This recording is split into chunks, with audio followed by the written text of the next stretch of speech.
tollu sunu ndaw wutu àdduna ne si yoonu ndam daan doole xam ni dañu war a am bay sunu wew tànk mooy fulla ak fayda gëm sunu bopp lay doole si tax yi kaw ga jóg jëf jot na liggéey des suñu réew ak suñu ngor lañ soxla ñuy dem wuti ji bitim réew ñàkku fii bon si jubla ki fexe am ko fii bul nangi fa bala nga naaf saay toogal ci réew mi tekki fi wallaahi gëm naa ni mën naa tekki fii liggéey tekki fii mën naa tekki fii nga la baay toogal ci dëkk bi mën naa tekki fii ñu jariñ dëkk bi mën naa tekki fii gëm sa bopp xool ci say mbokk moytandiku di wokk sa doq asgor du fàtte ngor fu laaj fayda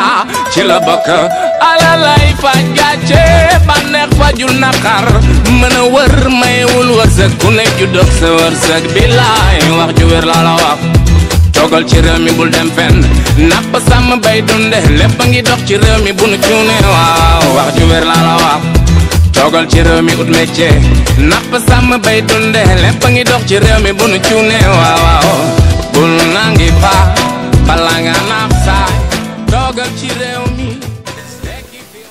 Comme tout le monde l'a dit, hein, donc vous êtes une fierté pour le Sénégal et de façon particulière pour la Casamance parce que vous êtes venu implanter votre entreprise dans une localité qui n'est pas très souvent cherchée par les investisseurs. Et aussi remercier M. Ngom. Donc c'est la deuxième fois que j'ai eu la chance de partager avec lui ce genre d'atelier. Je me rappelle lors de la semaine mondiale de l'entrepreneuriat en 2018 à l'université, en 2017 autant pour moi, il nous avait fait un panel. Et aussi mon aîné et grand frère, Lucien, qui est mon aîné au niveau de l'université et aussi dans le milieu entrepreneurial. Alors, depuis ce matin, nous sommes là, donc je me représente pour ceux qui étaient là depuis lors, mais aussi je me présente pour ceux qui viennent d'arriver. Je suis étudiant à l'université Assane Seck de Ziguinchor, donc je ne suis pas encore un entrepreneur. On peut dire entrepreneur, apprenti entrepreneur si on veut. Alors, ceux qui ont parlé avant moi ont fait du success story, c'est-à-dire ils ont parlé de l'histoire de leur succès. C'est parce qu'ils sont dans l'entrepreneuriat depuis belle lurette, on peut dire, sans exagérer. Donc nous venons de démarrer. On peut dire que nous n'avons pas d'histoire à raconter. En tout cas, en ce qui concerne la création et surtout le développement d'une entreprise. Parce que c'est fondamental. M. Ndiaye l'a dit, créer c'est facile, mais c'est développer qui pose problème. Et heureusement que M. Ngom, dans son intervention, a répondu à la question. Il dit qu'ils sont déjà en train de travailler sur un projet. Sur un projet. Cela veut dire quoi? Ils ont déjà un projet qui a été mis en pratique, mais dans ce même projet, ils travaillent d'autres projets. C'est ce qu'on appelle la vision. Il faut avoir une vision. Et c'est cette même vision qu'il a eue, c'est cette même vision qui lui avait permis de refuser qu'on augmente son salaire parce qu'il avait une vision. Je pense que c'est fondamental, la vision. Si aujourd'hui, iPhone est devant les autres structures qui conçoit des téléphones, c'est parce que iPhone investit beaucoup dans la recherche et le développement. Donc aussi l'étudiant ou bien l'entrepreneur doit donner une place importante à la recherche et le développement. Je pense que ça c'est fondamental. C'est une parenthèse que je souhaitais ouvrir. Ce dont je souhaite partager en tant qu'étudiant, c'est que l'entrepreneuriat, comme les gens le pensent, il n'est pas toujours un business. Il n'est pas toujours une affaire, c'est d'abord une formation. C'est d'abord une formation. L'entrepreneur, il a tendance à agir de façon différente au regard des autres dans une société. L'entrepreneur, il ne gaspille pas. Les gens gaspillent de l'eau, l'entrepreneur ne gaspille pas. L'entrepreneur, il ne cause pas du tort à son interlocuteur. Parce que ce qu'il pense, c'est que demain, il pourrait être un collaborateur. Mais aussi l'entrepreneur il prend des initiatives. Donc ça, c'est une formation que vous-même, que nous-mêmes, nous donnons au fil de notre processus d'existence dans le milieu entrepreneurial. Donc le sens d'initiative. Donc nous, en tant qu'étudiants à l'Université Assane Seck de Ziguinchor, donc c'est juste pour dire que le sens de l'initiative est important, mais aussi il faut que nous sachions ce dont nous sommes capables, mais aussi de ce que nous souhaitons faire. C'est là où intervient la loi de Pareto. Il est important, la loi du 80-20. C'est ça que je veux faire. Je mets 80% de mon énergie, 80% de mon temps, 80% de mes occupations, je les mets sur ça. Parce que c'est ça que je veux faire. Les 20%, je les réserve pour les activités ludiques. Parce que nous tous, nous souhaitons faire autre chose que ce que nous aimons faire tous les jours. Alors, ce même sens d'initiative nous a permis, au sein de l'université, de mettre en place en 2016, avec la direction insertion stage, un club entrepreneurial. Et cela est parti d'un constat du fait qu'au Sénégal, les gens pensent que la sécurité, le travail se trouve dans le milieu salarial, c'est-à-dire dans le marché d'emploi salarial, être fonctionnaire. On s'est dit que ce n'est pas possible. L'État n'a pas les moyens pour recruter tous ces jeunes-là. Ce n'est pas possible. Je l'ai dit ce matin, sur 9 demandeurs d'emploi au Sénégal, un seul a la chance d'être pris. Parce que c'est ça qui est disponible. Donc l'entrepreneuriat devient une alternative obligatoire. Ce club a été piloté par mon prédécesseur. Je suis venu en 2017 en tant que président. Et quand on est venu, on s'est dit qu'on ne va pas se limiter à créer un club. On ne va pas se limiter à appeler des gens pour qu'ils nous fassent des formations. Non, on va chercher des idées de projet. On va peaufiner ces idées de projet-là. Cela nous a permis en 2017 de participer à une compétition Voix des jeunes. Et la compétition consiste à aller dans la profondeur du Sénégal, détecter un problème et de proposer une solution. Ce qu'on a fait, c'est de partir dans un village qu'on appelle Brofay Diola, qui n'est pas loin de Ziguinchor. On s'est engagé à faire de la transformation de la pomme de cajou en conserve, en confiture, en brochette, ouais, parce que ça se faisait déjà à Ziguinchor. On s'est engagé à faire ça. L'autre engagement, c'est de former 30 femmes qui vivent dans cette localité-là pour qu'ensemble nous pilotons ce projet. On est parti à la compétition, on est allé jusqu'en demi-finale, mais malheureusement, on n'a pas pu jouer la demi-finale parce que l'accompagnement administratif restait laissé à désirer. Au moment de jouer la demi-finale, il y avait des évaluations qui étaient organisées, on a laissé tomber. Mais comme disait Nelson Mandela, je ne perds jamais, soit je gagne, soit j'apprends. On a cherché une autre idée de projet. Et cette idée de projet nous a permis aujourd'hui, en 2019, de gagner la compétition nationale Enactus, qui consiste à faire de l'entrepreneuriat social toujours, détecter un problème dans son environnement immédiat et proposer une solution. Il l'a dit, parmi les objectifs de développement durable des Nations Unies, qui sont 17, quand votre idée de projet est en phase avec ces objectifs-là, on peut dire que votre projet est pertinent. On a vu que la pollution atmosphérique est là, la coupe abusive du bois est là. On a proposé de transformer les déchets, notamment le coq d'arachide, le coq de noix de cajou, les tiges de mil, en charbon bio. Ce projet nous a permis de gagner le concours au niveau national. Et en septembre prochain, nous allons représenter le Sénégal en Californie, comme je l'ai dit, aux États-Unis. Ça veut dire quoi? Ça veut dire quoi? Nous, en tant qu'étudiants, sincèrement parlant, nous sommes formés, nous sommes informés, nous ne devons pas continuer à faire des pratiques qui datent de l'Antiquité et qui n'ont aucun fondement scientifique. M. Ngom a bien raison de le dire. Mais aussi, en tant qu'étudiants, nous ne devons pas attendre que les solutions viennent des autres. C'est à nous de proposer des solutions. Et comme je l'ai dit, ceux qui sont là et qui sont censés accompagner, qu'ils accompagnent, nous y sommes. Qu'ils n'accompagnent pas, nous y sommes. Parce que ça va finir par payer. Il a bien dit, les valeurs que vous incarnez vont finir par payer. Là, je vais être un bon musulman, parce que c'est le ciel qui a dit ça. Je ne causerai jamais du tort à ma créature. C'est Dieu qui a dit ça. Ça veut dire quoi? Les efforts finiront toujours par payer, parce que Dieu a pris l'engagement. Alors, je pense que c'est ça que nous faisons aujourd'hui à l'Université Assane Seck de Ziguinchor et en tant qu'étudiant. Et ça, c'est une passion. Merci beaucoup. Merci à vous aussi. Saluez votre réseau.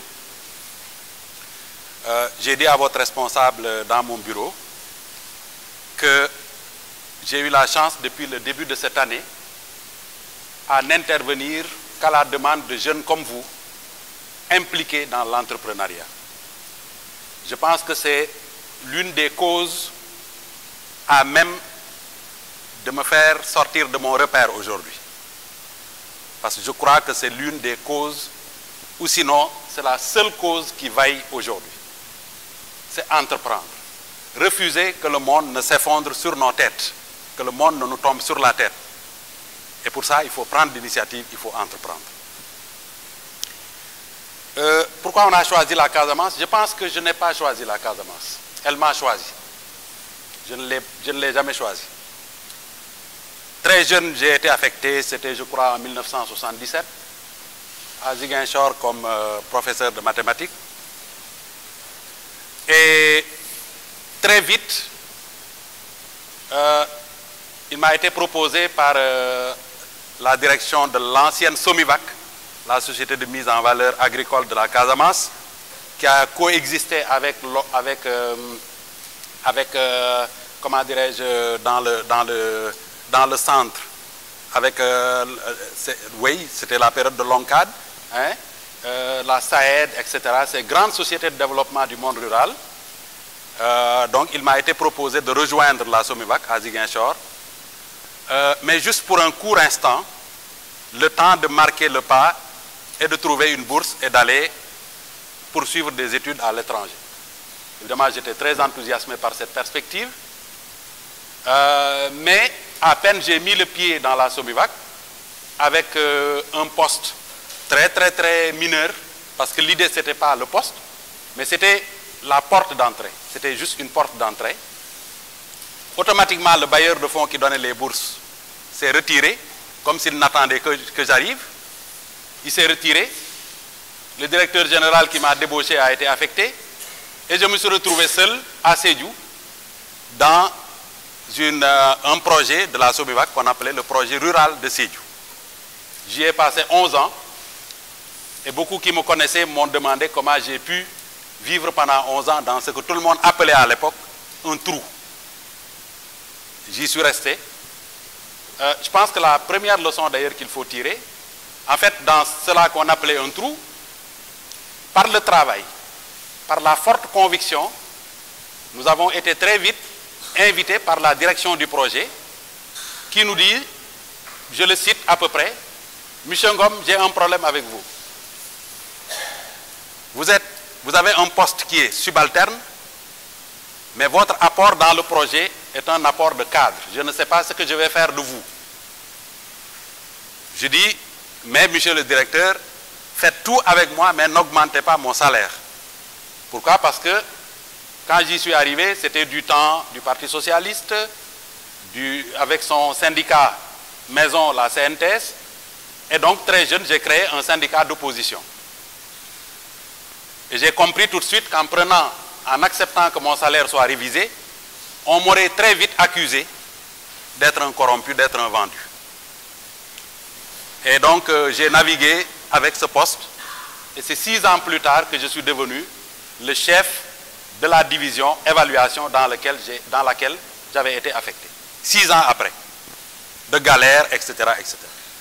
Et j'en tire la première leçon, c'est que les titres et autres n'ont pas de signification. Ce qui est plus important, c'est l'humain, c'est ce que vous êtes, qui vous êtes. Je pense que c'est cela qu'il faut toujours convoquer. Pas les titres, pas même les diplômes, mais qui vous êtes réellement. Si vous êtes bon, si vous êtes travailleur, si vous avez des valeurs, elles finiront toujours par écloser, elles finiront toujours par être vues et vous en récolterez les bénéfices. Plus tard, pour ceux qui s'en rappellent, avec le président Diouf à l'époque, on a annoncé le moins d'État, mieux d'État, qui verra la dissolution de l'ensemble pratiquement des structures d'encadrement du monde rural, hein, dont faisait partie la Somivac. Et c'est à partir de ce moment que l'encadrement rapproché des paysans a pratiquement été supprimé.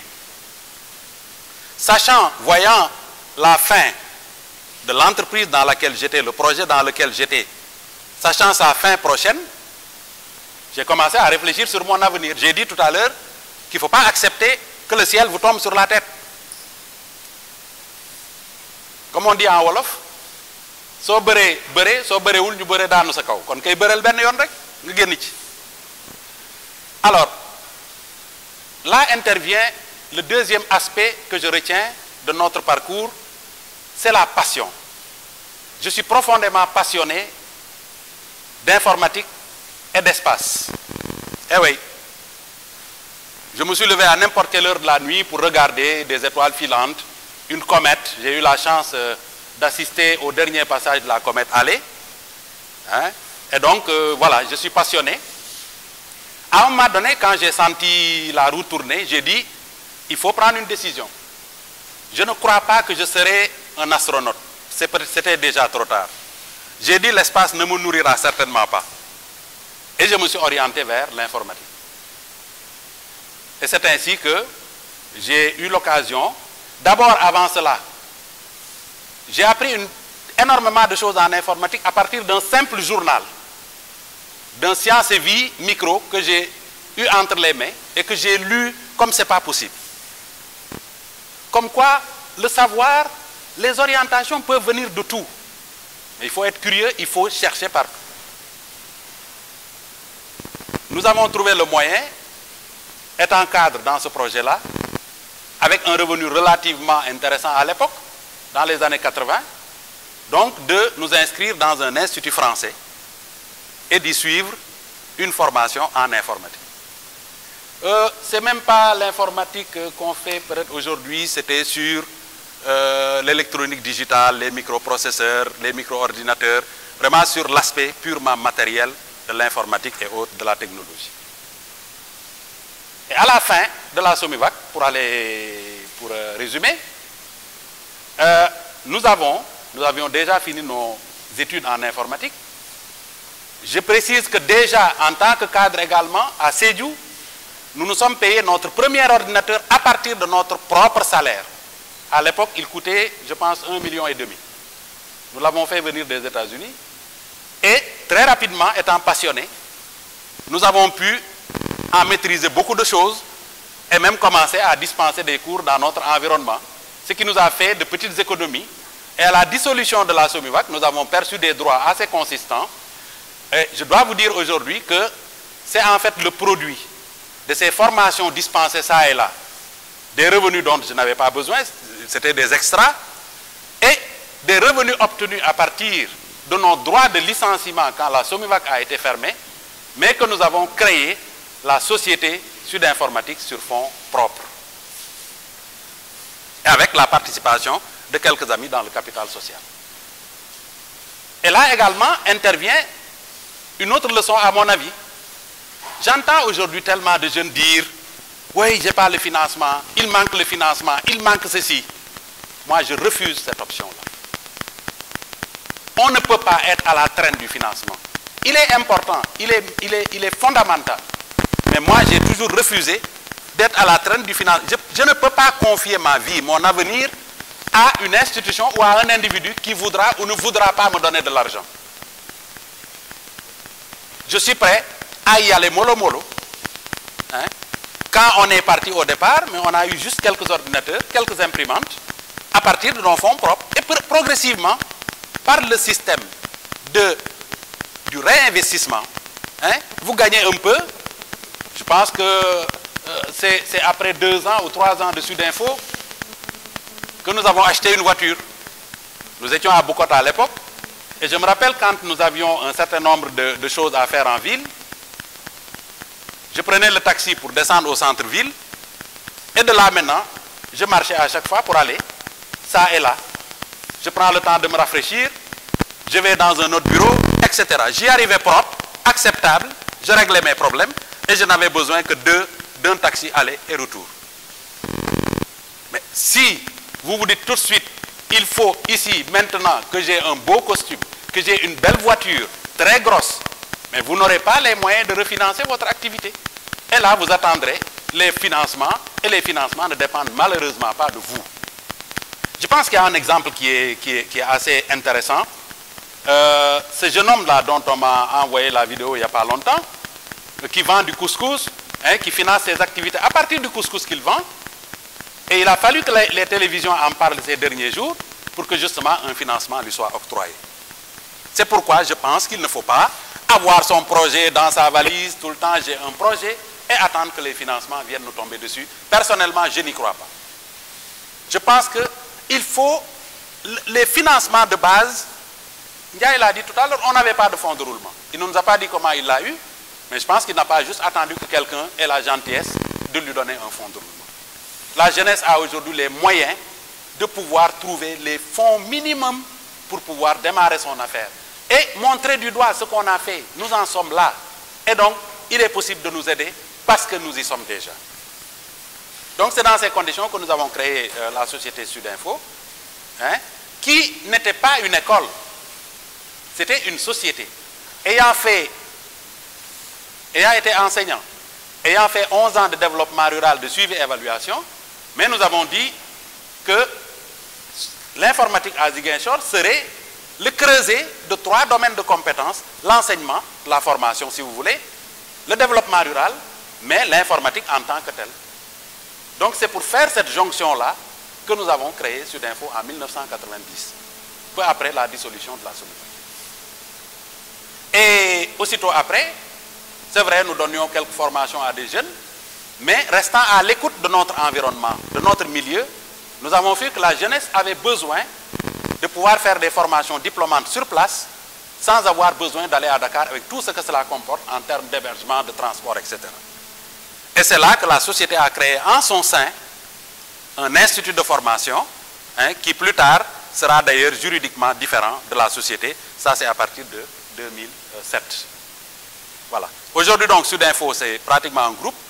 Il y a la société qui est devenue Sudinfo tout court, qui est principalement dans l'application de l'informatique. Et là également, quand nous voyons ce que nous avons fait en 90 et ce que nous faisons aujourd'hui, il n'y a absolument rien de pareil. Ça veut dire que le maître mot avait été quoi? L'écoute de l'environnement, l'écoute des mutations qu'il y a dans notre société et dans le monde, comme il le disait tout à l'heure, la créativité et le sens de l'innovation. C'est d'ailleurs ce sens de l'innovation qui fait qu'aujourd'hui nous saisissons difficilement certaines opportunités. Si quelqu'un venait me voir aujourd'hui pour me dire, bon voilà, nous avons besoin de telle chose. Si nous ne pouvons pas le faire, nous le ferons faire. Mais généralement, si nous pouvons le faire faire, nous nous disons toujours, la prochaine fois, nous le ferons. Et immédiatement, nous allons passer à l'étude, voir ce qu'il nous faut, voir les compétences nécessaires et automatiquement trouver les moyens de le faire par nous-mêmes. Voilà comment le cycle d'évolution de Sudinfo. Voilà. C'est ça qui est la base de l'innovation chez nous. Et donc, ça maintient cette optique d'autofinancement pour l'essentiel, qui demande beaucoup de sacrifices, etc. Voilà. Donc, Sudinfo, c'est devenu ça, application de l'informatique, impression numérique. Aujourd'hui, nous sommes déjà en train d'expérimenter la 3D pour voir très prochainement quelles sont les applications qui pourront être utiles à notre société dans le cadre de l'exploitation de la 3D. Nous sommes dans la sérigraphie, dans la gravure laser, nous écrivons sur tous les objets pour l'essentiel, les bâches, les étiquettes. Nous sommes à l'écoute, par exemple, des transformateurs ou des femmes transformatrices pour voir ce qu'on peut faire dans le domaine de l'étiquetage, etc. Et nous avons de l'autre côté maintenant l'institut de formation qui est un peu plus connu parce que quand on voit les élèves sortir, les étudiants avec leur tenue, certains même pensent qu'il n'y a que cela. Donc voilà un peu le parcours. Et ce que nous retenons vraiment, c'est encore une fois, il n'y a pas de projet sans passion.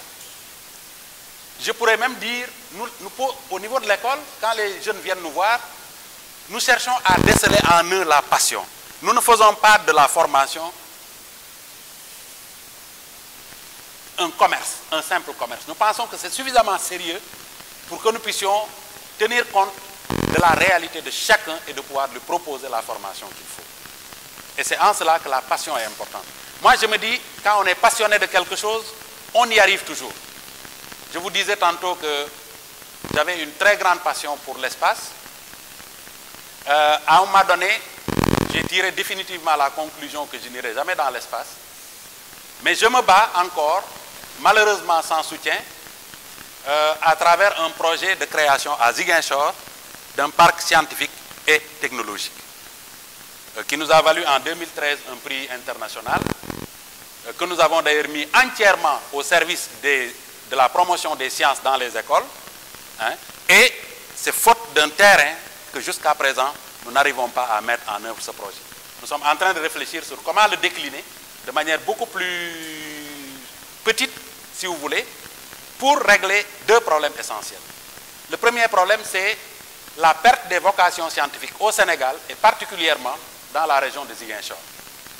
Le passage des classes de 3e à la seconde, quand vous l'interrogez, on se rend compte qu'au Sénégal, 30% des jeunes de 3e passent en classe de seconde scientifique et technique. À Ziguinchor, nous ne sommes qu'à 15%.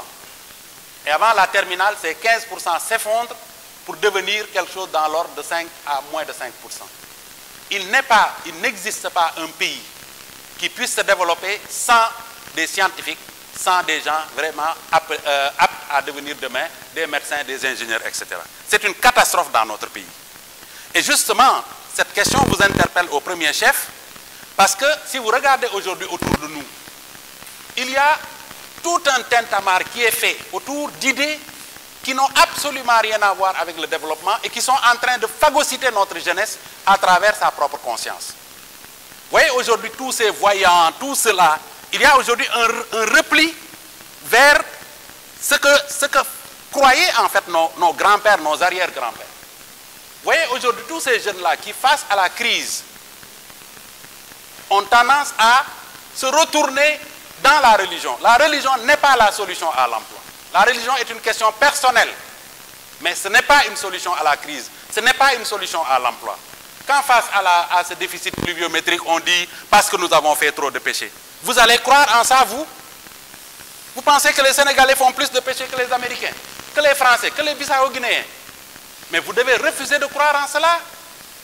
Oui. Aujourd'hui, il y a un véritable recul scientifique. Quand des jeunes comme vous retournent à la maison, au lieu d'influencer leurs parents à travers la science qu'ils ont apprise à l'école, mais à peine ils arrivent chez eux, c'est comme s'ils enlevaient leur habit, ils enlevaient la tenue de l'école, ils enlevaient tout le savoir qu'ils ont acquis à l'école ou à l'université, et ils restent à la traîne de papa, de maman, de grand-maman. Qui dit fay len téléphone bi mu ngi taw, fay len portable yi. Ça n'a aucun sens. Depp len bol yi. Et c'est le jeune étudiant, c'est le jeune comme vous, moi, di mour bol yi ak seetu yi, etc. Mais diable, dites à nos parents, dites à nos populations que la foudre n'a absolument rien à voir avec les miroirs, les ustensiles, à moins qu'on touche les ustensiles quand même.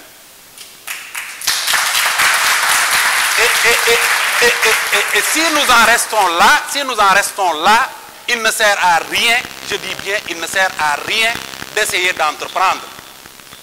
L'entreprise, c'est énormément de qualité. Da ngay xam li nga bëgg, da ngay xam li nga bëgg nga dem ci ba jeex. Mais également, il faut xam aduna bi lu koy doxal, le moteur de l'histoire, le moteur des sociétés, le moteur du progrès, de la richesse. Ce n'est aucune religion. La religion, c'est une affaire pour nous. Dañu koy def ngir jaamu yàlla, etc. Mais du tax nga gagner dara, etc. Hein? C'est privé. Mais quand vous êtes ensemble, travaillez sans distinction, ni d'ethnie, ni de religion, et cherchez les solutions pour mettre en œuvre vos projets. Alors, l'autre chose, Eugène l'a dit tout à l'heure, je suis parfaitement d'accord, quand nous convoquons les schémas dits occidentaux, américains, etc., c'est ça la faillite. Parfois, moi, j'ai tendance à refuser. Dans certaines organisations, on dit non, si vous voulez un financement, on va demander à certaines structures de venir vous aider à faire un audit, etc. Je leur dis, Bogouma, vous allez prendre un jeune là qui a appris des leçons par cœur, hein, sur ce que c'est que l'entreprise, le business plan, etc. Mais ça fait faillite ici, ça ne marche pas. Vous sortez. Si vous voulez faire de l'entreprise, interrogez votre milieu. connaissez votre milieu. Enrichissez-vous des valeurs de votre milieu. Mais sans y succomber, sans rester à la traîne. Maintenant, mettez ce que vous avez de scientifique, de rationnel là-dedans et vous trouverez les solutions à votre propre développement. Pour parler des projets, je pense que la première chose, c'est, comme je l'ai dit tout à l'heure, c'est la passion. Vous avez un grand mérite, c'est déjà de réfléchir à des projets. On ne peut plus aller étudier. Aujourd'hui, il y a une frénésie vers les diplômes. Quand j'ai un bac+2, je regarde par la fenêtre, gisuma benn liggéey. Non, li ma jàng baaxul, ça ne sert à rien. Xaaral ma dem licence. Ma dem licence, xool gisuma dara. Ma ne non, li ma jàng baaxul wala école bi ma ko jàngal xamul. Xaaral ma dem master. Vous voyez tellement de jeunes au Sénégal qui se tuent, qui font la grève pour des masters, etc. Parce qu'on considère que sans master, il n'y a rien. C'est justement une grave erreur. Le problème n'est ni dans le master, ni dans autre chose. Le problème, encore une fois, il est dans nous, ce que nous sommes.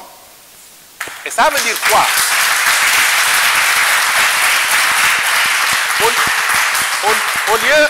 Au lieu de nous tuer, si nous pouvons avoir le master, mais c'est excellent, hein?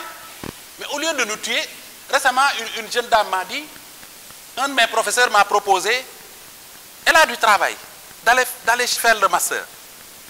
Je dis que mes master pour l'année du liggéey mu ne ma waaw ma ne ko da ngay bàyyi liggéey nga wuti master soo mënee liggéey ak master baax na mais sinon jàppal sa liggéey il faut arrêter ça. Mais maintenant, une fois que cela est dit, les projets, il faut éviter la dérive vers les projets. Projet. Grand, jox ma benn projet foofu, grand, pousse ma benn projet.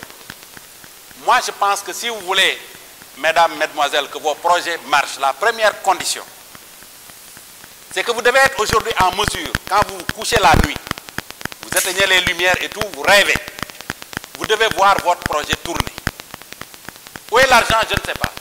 Où sont les employés? Je ne sais pas. Mais vous devez avoir une idée de votre projet. Vous devez être capable de mettre en œuvre votre idée, sans les moyens. Mais si justement vous êtes incapable de ça, c'est que ce n'est pas votre projet. Je me rappelle toujours de cette idée-là, de femmes qui me disaient il y a longtemps de cela, ah, il paraît que sida bi moo xew. Donc nañ ci def projet. Temps yi nangam moo xew nañ ci def projet. Non, projet, c'est pas une mode. Da ngay gëm dara nga def ci projet mu dox. Donc dañ koy gëm. La deuxième chose, soo ko gëmee dugg ci, il faut vous documenter. J'ai l'habitude de dire que si j'avais 18 ans aujourd'hui, je serais peut-être un surhomme. Parce que vous avez tellement de possibilités, vous avez tellement de ressources, que tout est à votre portée, tout demande simplement à être ramassé. Informez-vous, vous parlez d'environnement, vous parlez de transformation. J'ai vu récemment, c'est maintenant des chaussures qu'on fait avec les plastiques, hein? Mais c'est plein de choses. Pas avec des plastiques, avec des mangues, les mangues pourries. Les gens font aujourd'hui des chaussures, de très belles chaussures avec. Les mangues pourries, absolument.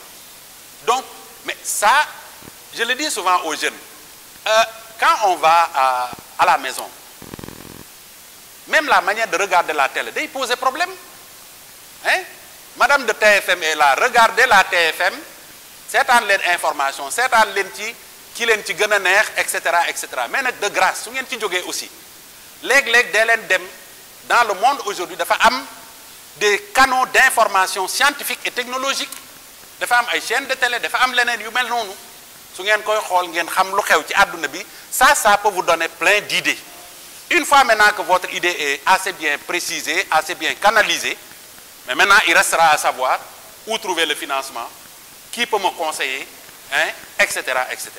Bon, en attendant, j'ai été un peu long, peut-être qu'on reviendra là-dessus, mais je pense que les premières notions vraiment pour le projet, c'est d'abord, il faut que mu nekk ce projet kenn du ko àbb kenn du ko sàcc kenn du ko def leneen maa koy jur sama doom la ma taxaw di gént ku jur sa doom soo taxawee di nga gént muy màgg gént ko mu ñëw di la tabaxal kër wala mu lay may ndox soo mënta gént naka la lay maye ndox c'est que du sa doom amoo benn idée ak moom dans ce cas il faut laisser tomber voilà xam ko gëm ko def ko sa mbiru bopp je suis sûr que ça va marcher que vous ayez le financement maintenant ou pas vous trouverez toujours les moyens de pouvoir y arriver.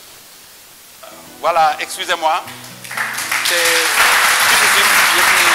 très bavard. Merci.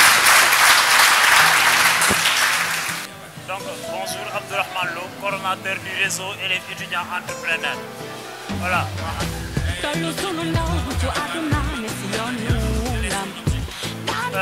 On a pensé que pour être en tout cas en mouvance de développement, être en mouvement de développement, parce que être entrepreneur, c'est être en mouvement, découvrir ses talents, faire des parcours, aller en aventure.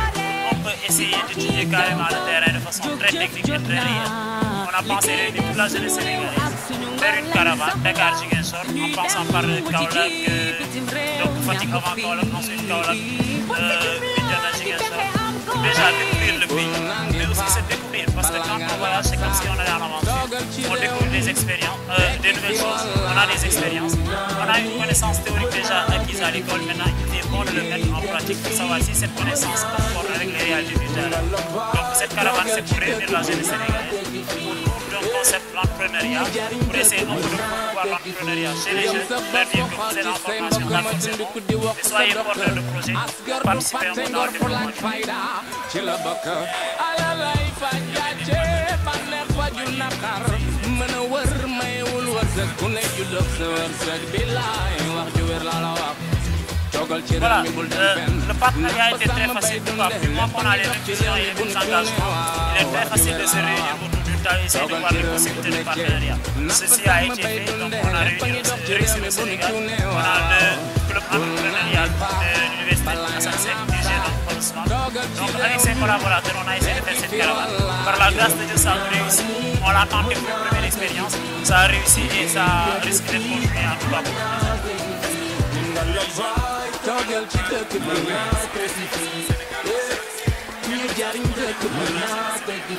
Déjà, cela va de soi. En tout cas, l'essentiel, c'est de s'engager dans quelque chose qui peut te faire avancer son environnement. J'ai l'habitude de dire que réussir et ne pas réussir son environnement, c'est comme si on n'a pas réussi. Donc, engageons-nous à travailler pour le pays, pour le développement de l'Afrique et pour le développement du monde. Un jeune qui se doit d'être un mouvement de développement économique, de développement social. L'essentiel, c'est d'être un mouvement et essayer de porter un peu. Remercier tout le monde, remerciez-vous déjà et remercier tous les partenaires qui ont participé à la réussite de cette caravane et donner le rendez-vous à l'année prochaine. C'est moi qui vous remercie. Donc, Abdoulo, coordonnateur réseau élèves étudiants entrepreneurs.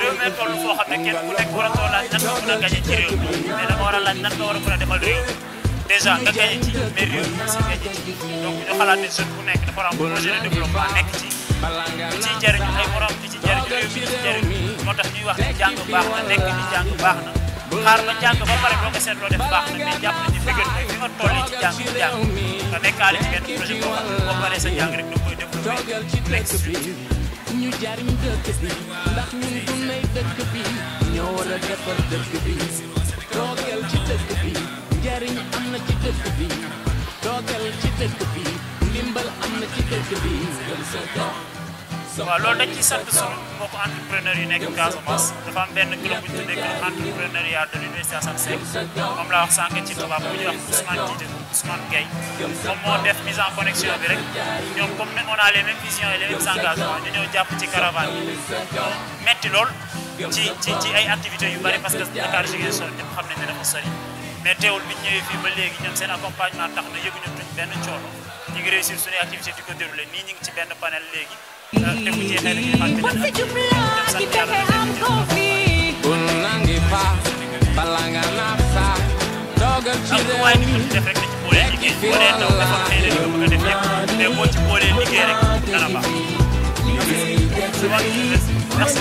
Bon, c'est Lucien Emmanuel Malima, consultant, formateur et aujourd'hui panéliste dans le cadre de cet atelier sur l'entrepreneuriat rural. Voilà, ce panel est le fruit de la collaboration entre le club Éco-Gestion et le réseau des jeunes entrepreneurs du Sénégal. Et ça a été rendu possible grâce à l'appui financier de la GIZ et la coopération allemande qui a un projet dénommé Réussir au Sénégal, vraiment pour promouvoir la promotion de l'entrepreneuriat.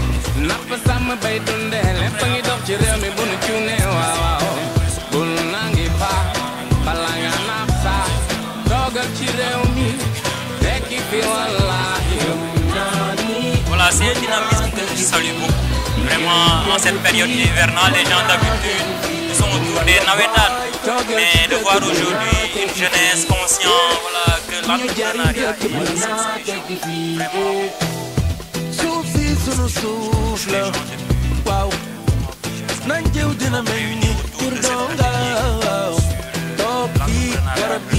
Vraiment.